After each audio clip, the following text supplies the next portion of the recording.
ನಮಸ್ತೆ ವೀಕ್ಷಕರೇ, ಸುದ್ದಿಗಾರ ಲೇಡೀಸ್ಗೆ ಸ್ವಾಗತ. ನಾನು ನಿಮ್ಮ GM ರಾಜಶೇಖರ್.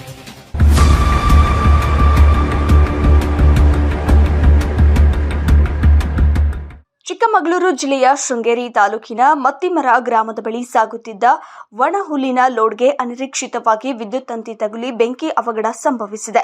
ರಸ್ತೆಯ ಮೇಲ್ಭಾಗದಲ್ಲಿ ಜೋತಾಡುತ್ತಿದ್ದ ವಿದ್ಯುತ್ ಲೈನ್ಗಳು ಹುಲ್ಲಿನ ರಾಶಿಗೆ ಸ್ಪರ್ಶಿಸಿದ ಕೂಡಲೇ ಕಿಡಿ ಹೊತ್ತಿಕೊಂಡಿದ್ದು ನೋಡುತ್ತಿದ್ದಂತೆ ಬೆಂಕಿಯ ಜ್ವಾಲೆಗಳು ಹರಡಿವೆ. ಈ ಸಂದರ್ಭದಲ್ಲಿ ಕಿಂಚಿತ್ತು ಎದೆಗುಂದದ ಟ್ರ್ಯಾಕ್ಟರ್ ಚಾಲಕ ಬೆಂಕಿ ಇಡೀ ವಾಹನಕ್ಕೆ ಹರಡುವ ಮೊದಲೇ ಟ್ರೇಲರ್ ಲಿಫ್ಟ್ ಮಾಡಿ ಉರಿಯುತ್ತಿದ್ದ ಹುಲ್ಲನ್ನ ರಸ್ತೆಯ ಮೇಲೆ ಸುರಿಯುವಲ್ಲಿ ಯಶಸ್ವಿಯಾಗಿದ್ದಾರೆ.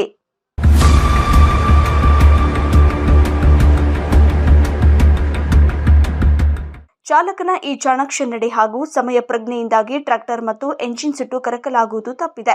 ವಿಷಯ ತಿಳಿಯುತ್ತಿದ್ದಂತೆ ಸ್ಥಳಕ್ಕೆ ಆಗಮಿಸಿದ ಅಗ್ನಿಶಾಮಕ ದಳದ ಸಿಬ್ಬಂದಿ ಬೆಂಕಿಯನ್ನ ಹತೋಟಿಗೆ ತಂದಿದ್ದು, ಸದ್ಯ ರಸ್ತೆಯ ತುಂಬೆಲ್ಲ ಸುಟ್ಟು ಬೂದಿಯಾದ ಹುಲ್ಲಿನ ರಾಶಿ ಕಂಡು ಬಂದಿದೆ.